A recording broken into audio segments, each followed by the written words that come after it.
Hola a todos, ¿cómo están? Hoy estamos en una nueva charla del ciclo de charlas de Revista Pares. Hoy nos está acompañando la doctora María Reina Carretero Rangel. Ella es doctora en filosofía por la Universidad Michoacana de San Nicolás de Hidalgo, en México, y doctora en ciencias políticas y sociales por la Universidad Nacional Autónoma de México, la UNAM, maestra en ciencias políticas y sociales y licenciada en ciencias políticas y administración pública, ambas también por la UNAM. Es investigadora de tiempo completo en el Centro Regional de Investigaciones Multidisciplinarias, CRIM UNAM, profesora en el posgrado de Ciencias Políticas y Sociales del UNAM y en la Facultad de Filosofía del UNAM. Es fundadora y coordinadora del Seminario Internacional Permanente en Estudios Culturales del Magreb. En el CRIM, también el UNAM, sus líneas de investigación son cosmopolitismo ancestral y cartografía de la hospitalidad transhumancia. Su investigación actual se titula Cosmopolitismo ancestral mediterráneo, la transhumancia hispano-magrebí en México. Es creadora de la Ley Interculturalidad, Atención a Migrantes y Movilidad Humana en la Ciudad de México, decretada en el 2011.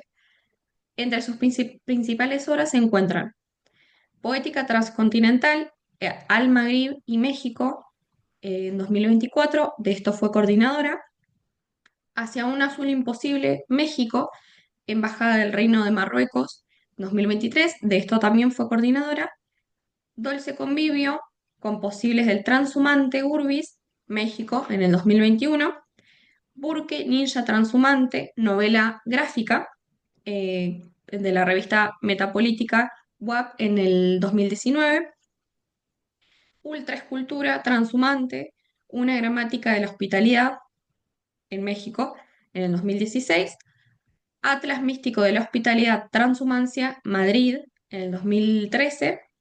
La comunidad transhumante y hospitalaria como identidad narrativa, México, Fideicomiso Felipe Teixidor y Montserrat Alfau de Teixidor, esto fue en el 2012.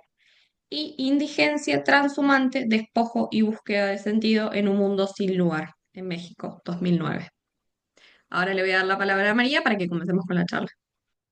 Gracias, muchas gracias por esta invitación. Me siento muy complacida de estar aquí esta mañana y pues bueno, atenta a tus preguntas, Camila.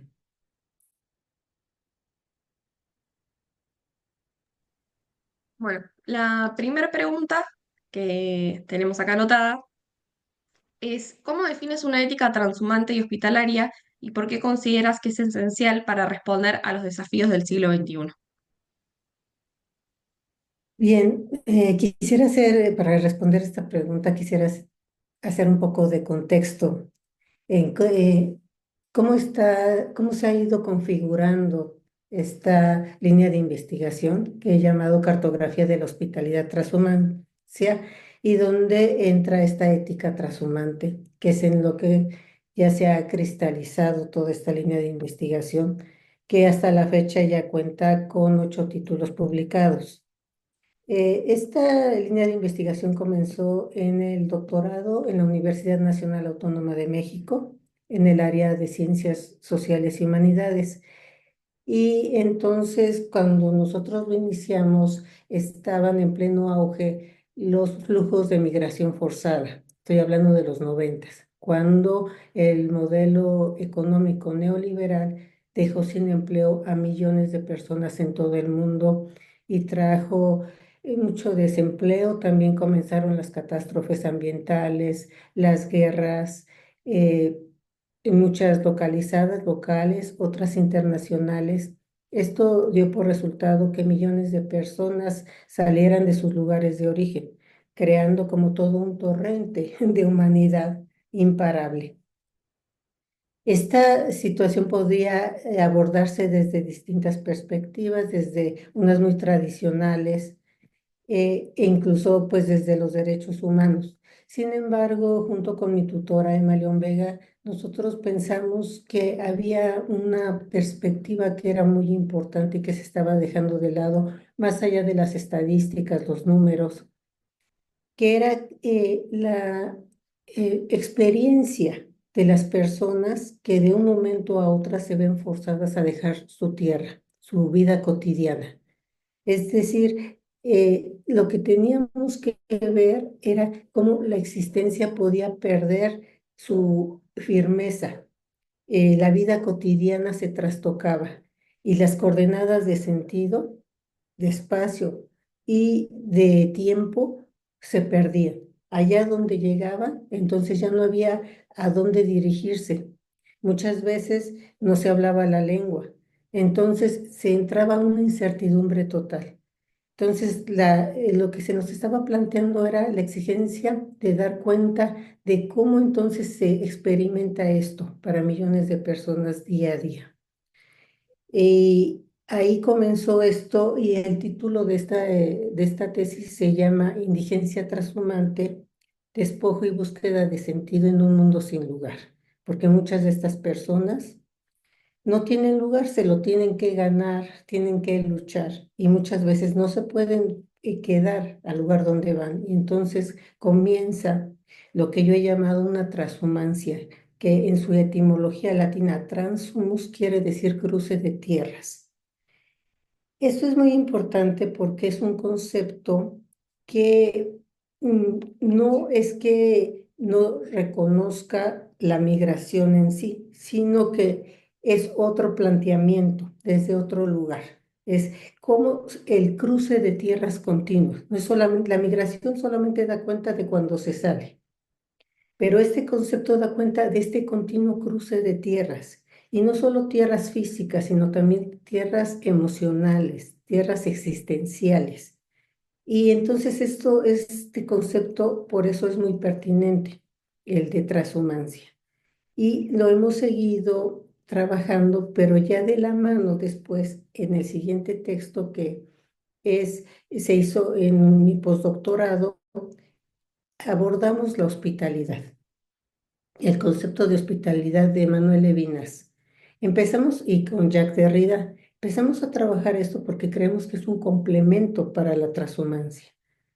Es decir, tiene que haber una mano, un lugar que nos reciba para poder sobrevivir. Sin este complemento, sin este correlato, quedamos desprotegidos completamente.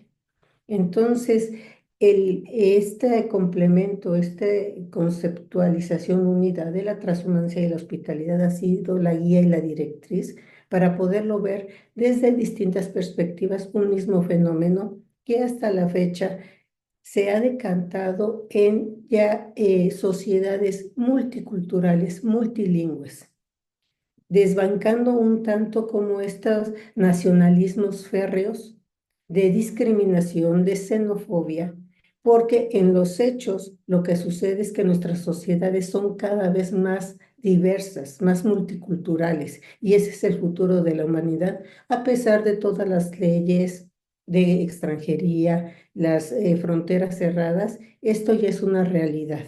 Y entonces, una ética trashumante para el siglo XXI, lo que intenta es dar cuenta de un fenómeno que ya está, que no le pide permiso a nadie y que las personas van a seguir saliendo de sus lugares por todos estos diversos factores que son muchas veces de índole económico, pero ahora también por otros motivos. La gente quiere conocer otras tierras, aprender otras lenguas, casarse en otros países.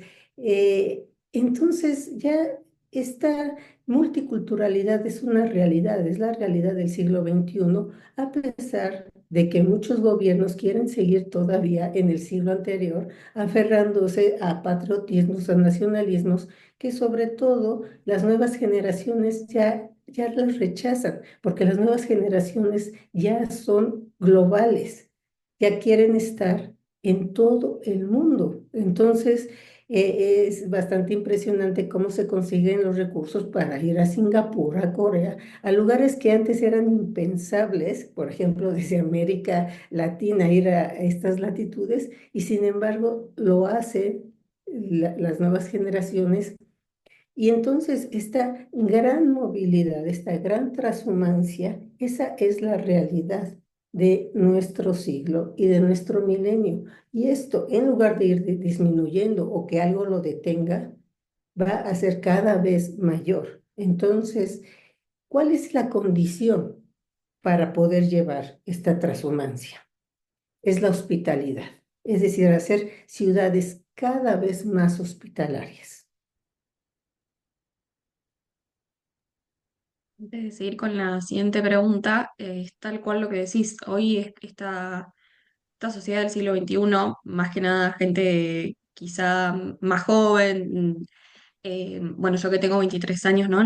Lo veo en pares, quizá en redes sociales, ¿no? Que es mucho más fácil hoy en día poder viajar a diferentes lugares porque hay posibilidades. O sea, los países te dan posibilidades para poder ir, alojarte de manera mucho más económica que antes, la verdad que no era una posibilidad.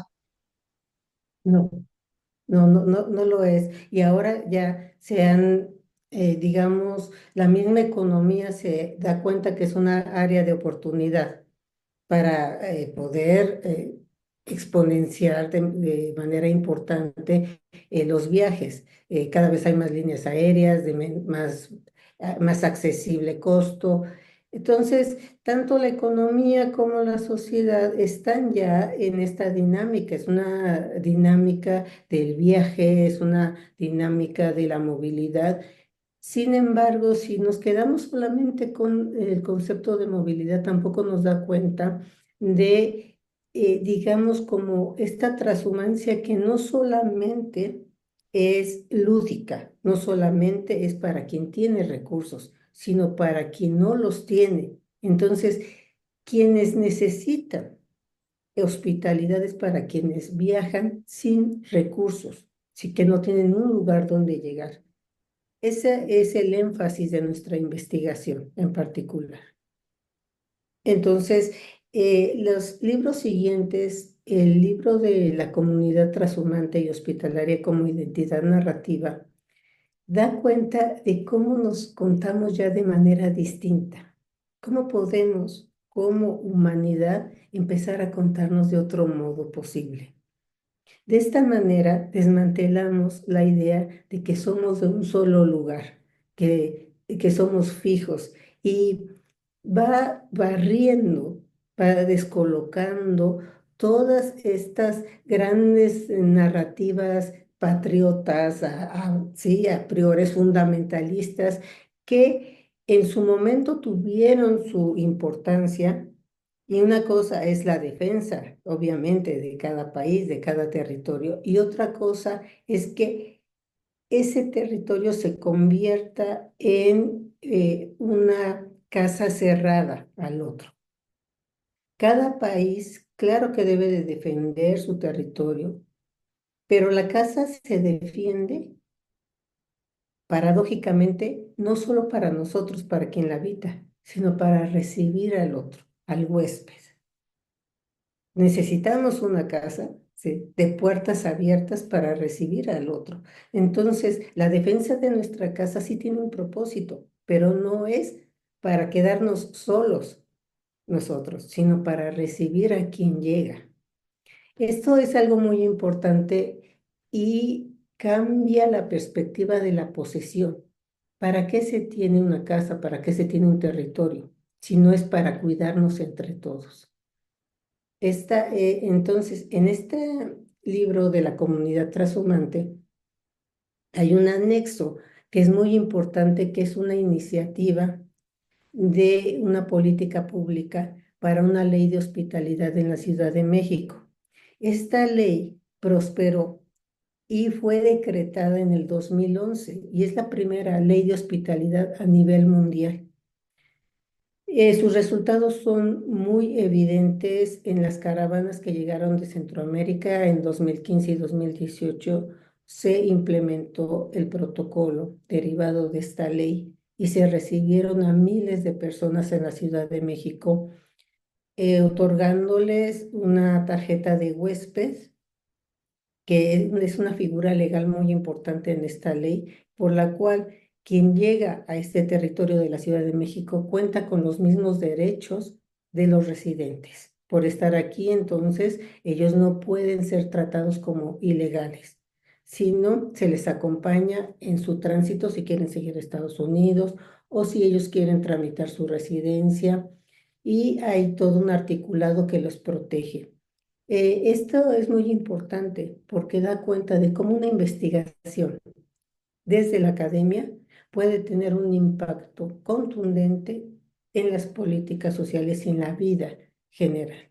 Entonces, esta misma ley ya ha tenido como sus impactos en las otras legislaciones de los 32 estados de México y también en la Ley Federal de Migración, en donde ya se contempla el concepto de hospitalidad. Y también hay un programa desde el 2009 que se llama Programa Ciudad Hospitalaria. Entonces, todas estas derivaciones de esta investigación nos han impulsado a seguirla abordando desde distintas perspectivas. Justo cuando estabas hablando te iba a pedir un ejemplo, pero bueno, ya diste el ejemplo de México. Así que te voy a preguntar, ¿qué significa para vos construir una poética urbana de dulce convivio y cómo puede traducirse en espacios reales de acogida dentro de la ciudad? Bien, esta propuesta que hemos realizado durante ya ahora 20 años se decanta en una política pública que estamos proponiendo vaya cada vez profundizándose más. Por eso en el libro Dolce Convivio con Posibles del Trashumante Urbis propusimos una serie de elementos que nos pueden permitir medir el grado que una ciudad puede brindar, el grado de hospitalidad que una ciudad puede brindar. Por ejemplo, eh, nosotros le llamamos composibles a aquellos parámetros que hacen posible la hospitalidad. Este concepto de composibles viene del filósofo Leibniz. Entonces, composibles es aquello que llega a configurarse y se vuelve posible en la realidad. Entonces, estos composibles son muy interesantes porque cualquiera podría pensar que son intangibles, que no pueden medirse, como la ternura, como la delicadeza, como el cuidado, como la responsabilidad, la sutileza. Todos ellos configuran la hospitalidad. Entonces, si esto se recibe o no. Cuando tú llegas a una ciudad, hay alguien que te lleva a algún lugar donde tú puedas descansar, donde tú puedas comer, donde te sea brindada atención médica, atención psicológica. Entonces, estos indicadores de hospitalidad los estamos proponiendo como parte de toda una infraestructura que podríamos llamar de ternura, de cuidado del otro al que llega.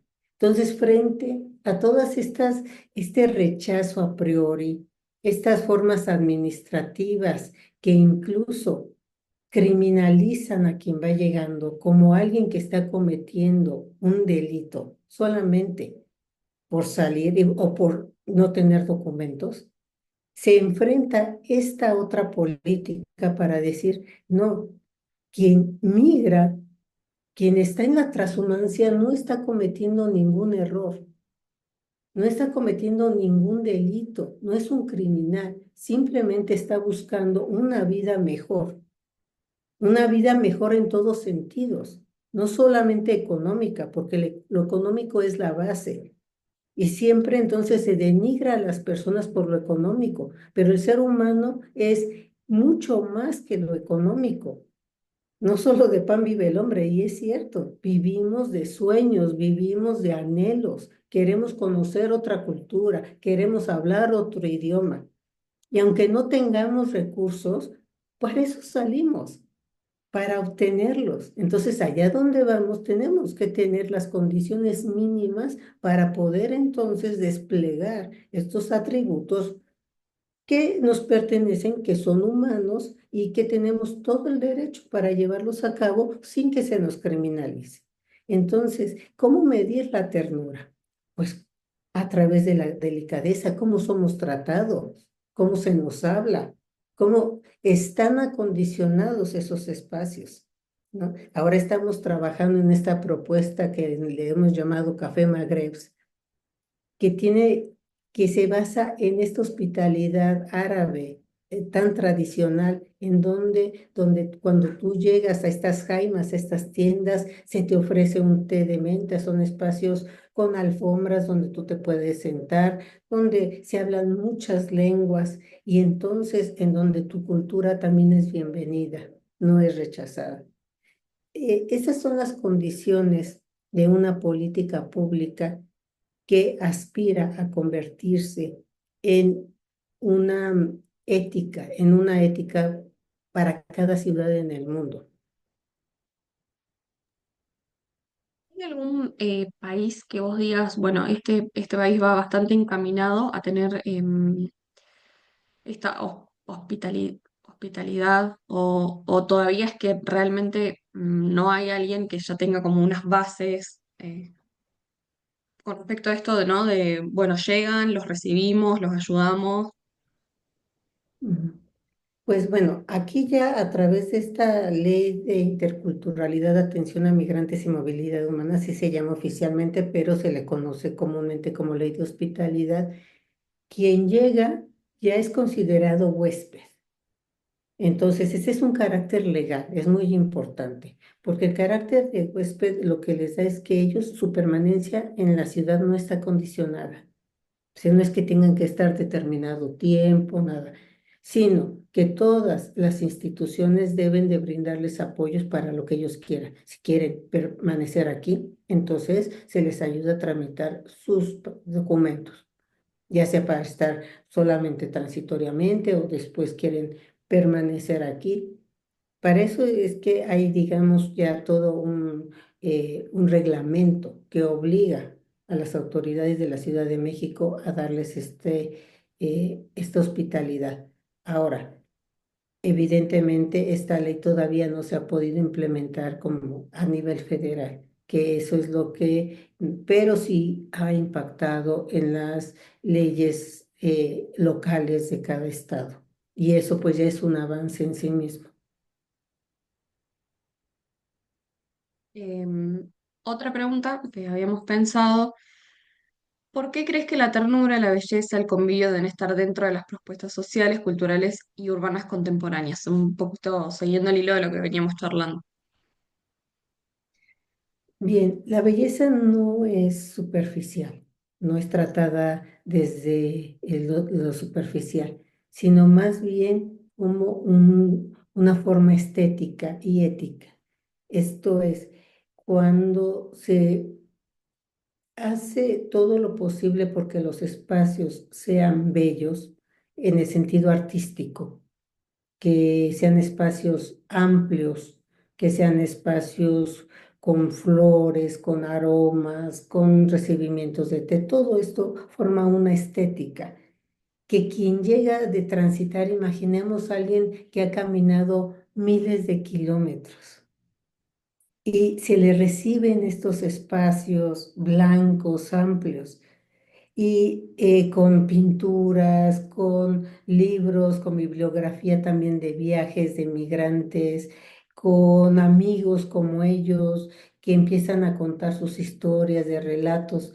Todo esto es una estética, todo esto es la belleza y eso reconforta a las personas. Entonces, ellos en estos espacios, en estos albergues, ya saldrían con una potencia para enfrentarse al mundo pero ya desde otro lugar, desde un lugar en donde ellos ya han sido respetados profundamente como seres humanos. Entonces, no es solamente, digamos, una cuestión de infraestructura superficial.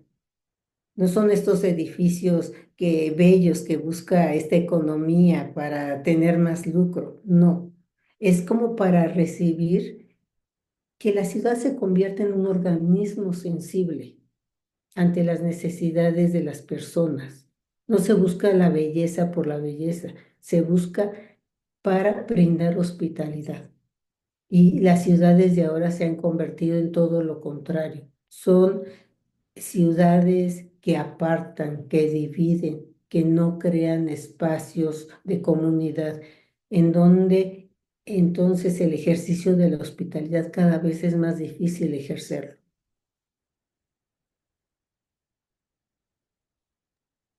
Aparte también se nota que hay como una, a ver si coincidís en lo que digo, ¿no? Hay como diferentes jerarquías en los diferentes inmigrantes. Sí, No es lo mismo un inmigrante argentino, mexicano, que un inmigrante europeo, un inmigrante de Estados Unidos. Se los trata con diferentes privilegios, no sé. Sí. sí.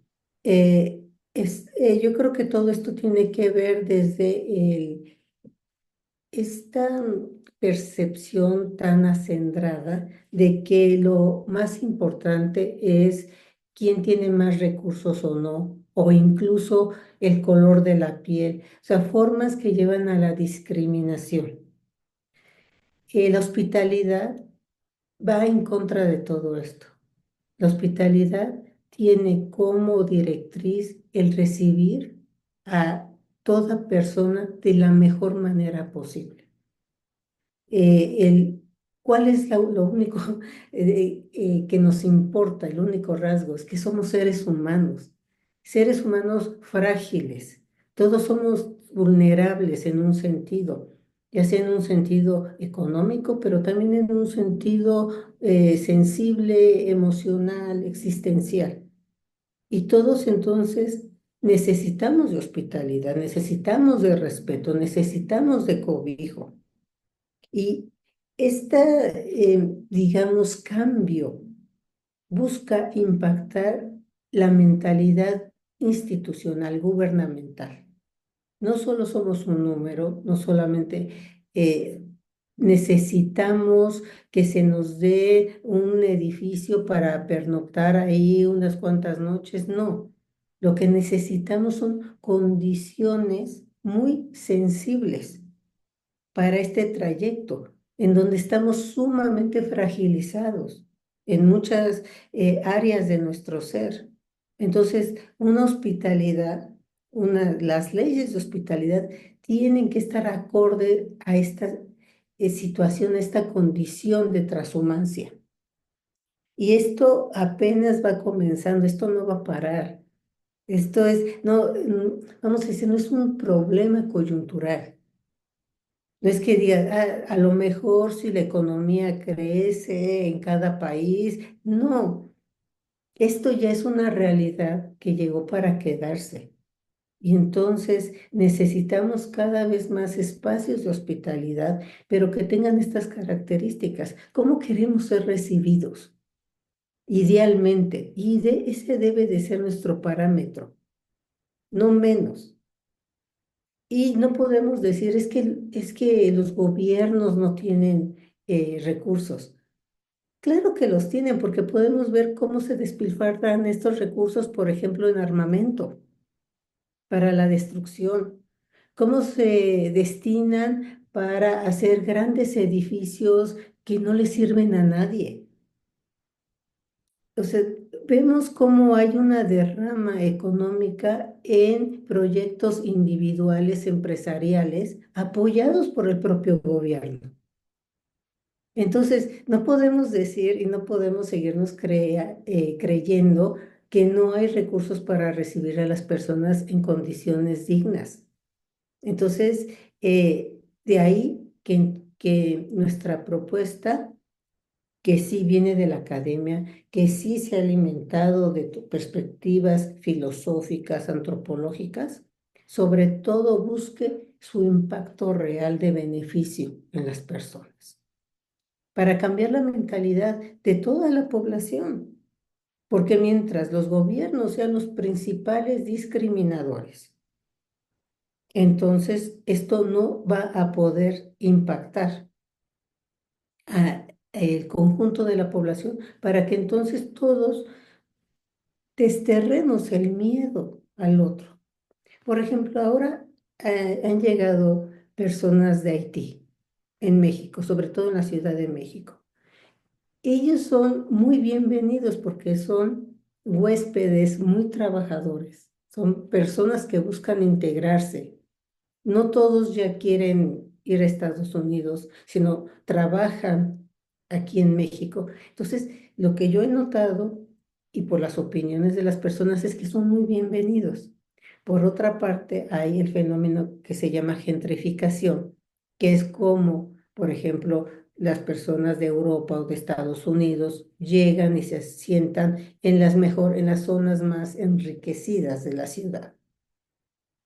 Y están, obviamente, despojando a quienes vivían ahí, las rentas son altísimas. Entonces, esta condición también está afectando a la población, pero esto es porque no hay unas políticas también de protección a la misma población, porque la hospitalidad comienza en casa.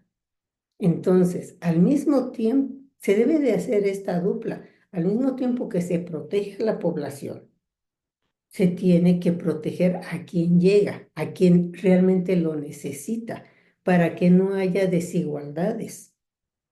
Entonces, lo que se busca es equilibrar la extrema desigualdad y uno no puede arropar a quien llega con recursos solo porque tiene recursos y darles todas las facilidades y dejar de lado a los de casa, como está sucediendo. Entonces, en esta dinámica lo que prima es solamente una perspectiva monetaria. ¿Quién me deja en lo inmediato mayores ganancias a pesar de mi propia población?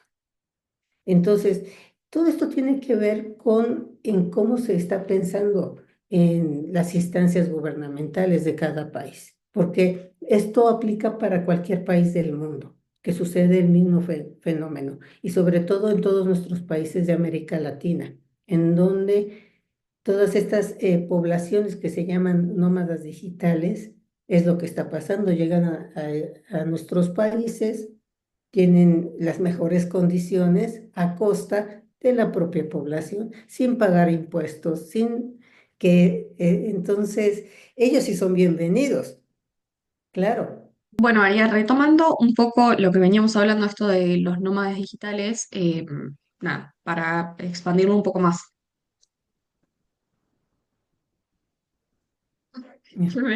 ¿Qué me podrías decir sobre los nómadas digitales? O sea, Sí, bien, que este fenómeno que es reciente, pues lo que está creando es un rechazo a priori también a quienes están llegando, principalmente llegan de Europa y de Estados Unidos para insertarse en las áreas más enriquecidas de la ciudad, ¿no? Y entonces desplazando a los habitantes originales, ya que las rentas y las propiedades suben mucho. Entonces es un tema sobre todo también de especulación inmobiliaria, también los servicios, los restaurantes, cafeterías, todos ellos son más caros. En particular, eso afecta a la población originaria. Entonces, ahí es donde debe de interceder y deben de hacerse políticas públicas que protejan a la población establecida, en primer lugar. Y esto también evitaría este rechazo que iniciado aquí, pues se puede trasladar al conjunto de extranjeros, de personas extranjeras. Y eso es lo que se debe de evitar, porque todo eso no ayuda a tener una mentalidad generalizada de hospitalidad. bueno, y una pregunta que me interesa bastante, que después seguramente van a surgir otras, tiene que ver cómo puede la hospitalidad acoger las heridas y las responsabilidades invisibles que cargan quienes caminan, sean mujeres, hombres o personas no nombradas en su transhumancia vital. Bueno, es muy importante pensar que las personas que hacen esta transhumancia, este cruce de tierras, lo hacen muchas veces desde un lugar de escape, con una intención de huir de condiciones oprobiosas, de condiciones terribles, de violencia en el caso de las mujeres, muchas veces de violencia familiar. Hablamos, por ejemplo, de ancianas también abandonadas, de niños, de jóvenes, de adolescentes que huyen de un entorno familiar violento. Entonces, en el caso de las mujeres, claro que este trayecto se vuelve más difícil porque muchas veces también son violentadas en esta transhumancia, en este tránsito. Entonces, tiene que haber una delicadeza, una sensibilidad especial. Pero también hablamos de las heridas que cargan los hombres muchas veces como padres de familia, como jóvenes que también huyen de las organizaciones criminales en donde muchas veces son cooptados. Entonces tenemos una población muy vulnerable a nivel mundial y en todos los países. No hay algún país que digamos está libre de esto. Entonces podemos hablar de una humanidad que necesita en este momento de grandes dosis de cuidado, de delicadeza, de ternura. Y la ternura no es, digamos, este endulzamiento superficial, hablar solamente como para embellecer lo que alguien me podría decir, pero es que no ves cómo el mundo está lleno de criminalidad, de horror, de guerras, de muerte. ¿Y cómo me vienes tú a hablar de la ternura? Precisamente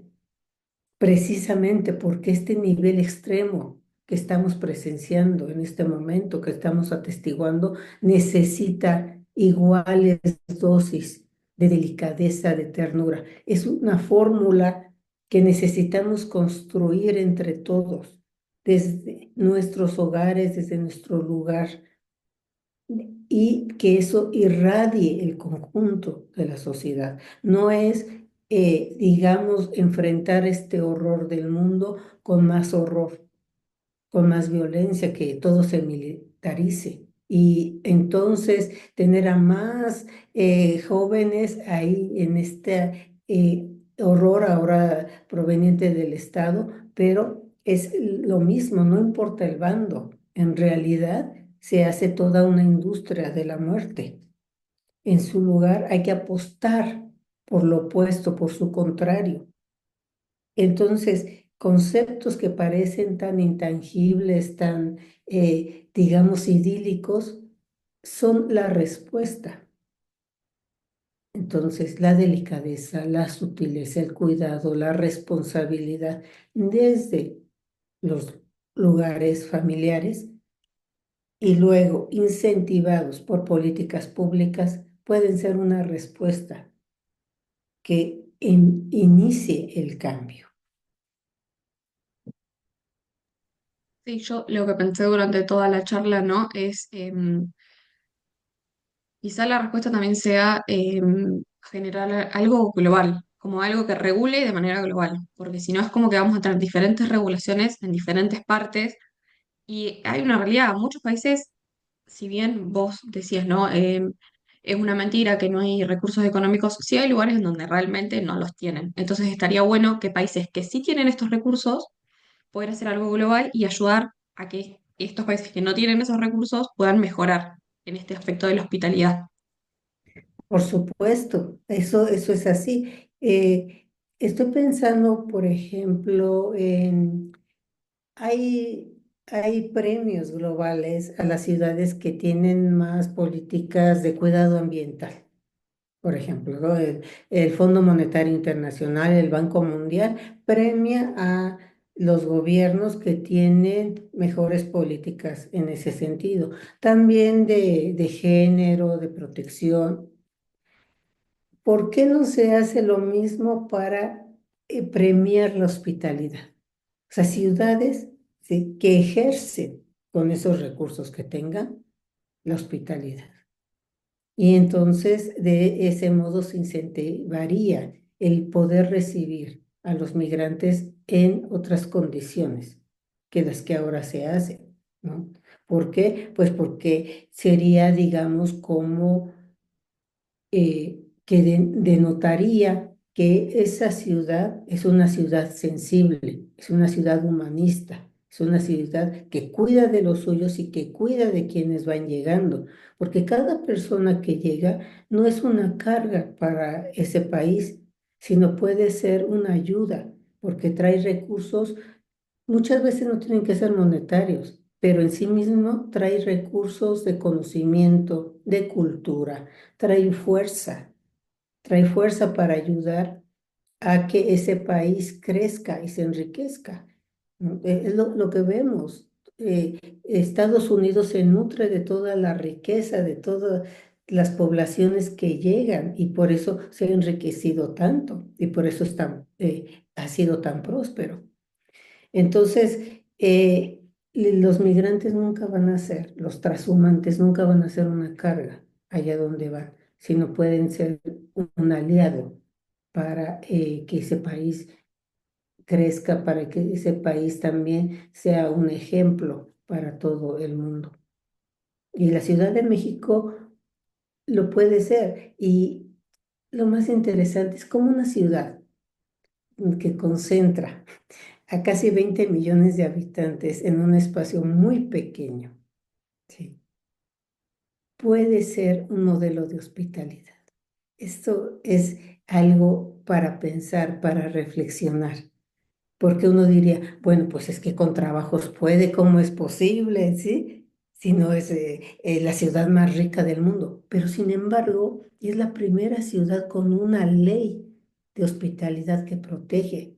Entonces, ¿qué quiere decir esto? Que no tienes que ser la ciudad más rica, ¿sí?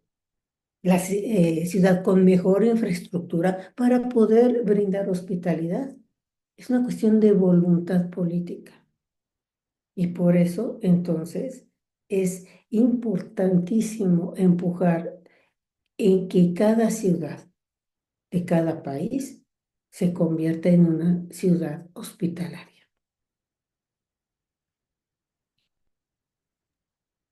Bueno, María, yo ya me quedé sin preguntas, no sé si quizá te quedó algo que capaz no pregunté, que quisieras agregar o...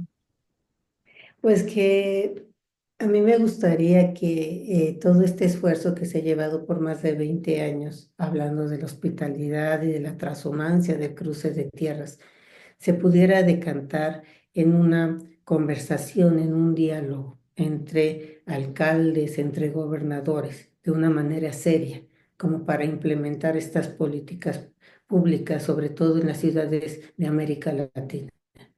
Yo creo que en lugar de seguir haciendo foros, reuniones que solamente se basan digamos, en números, en gráficas, que solamente cambian año con año, pero que esto no se cristaliza en un beneficio real para los transhumantes, esto ya debería de cambiar. Y hay un modelo que es en la Ciudad de México, que es la quinta ciudad más poblada de todo el mundo. Entonces, creo que eso nos da idea de que es posible, ¿no? Que no es solo una fantasía, que se puede en una ciudad así, puede replicarse, puede reproducirse en otras ciudades que incluso tendrían mejores condiciones, como muchas ciudades de América Latina. Yo combinaría a esto, ¿no? Para mí es muy importante entonces esta comunicación, sobre todo para dirigirla a quienes tienen, digamos, alguna posición como funcionarios en los gobiernos. Para mí es muy importante que escuchen esto, que llegue a sus oídos, que existe una ley de hospitalidad y que esto pueda implementarse de acuerdo a las circunstancias de cada ciudad, de cada país, pero considero que sí es posible hacerlo. Bueno, María, muchas gracias. Nada, gracias por poder coordinar esta charla, por estar acá, por ser paciente. Y bueno, también fue una charla distinta, capaz yo pude participar un poco más, así que también gracias por eso. Pero bueno, para cerrar y después también volverte a agradecer, voy a explicar un poquito quiénes somos de parte de Revista Pares. Contamos con una periodicidad semestral, publicando dos números al año en formato electrónico, uno es en junio y otro en diciembre.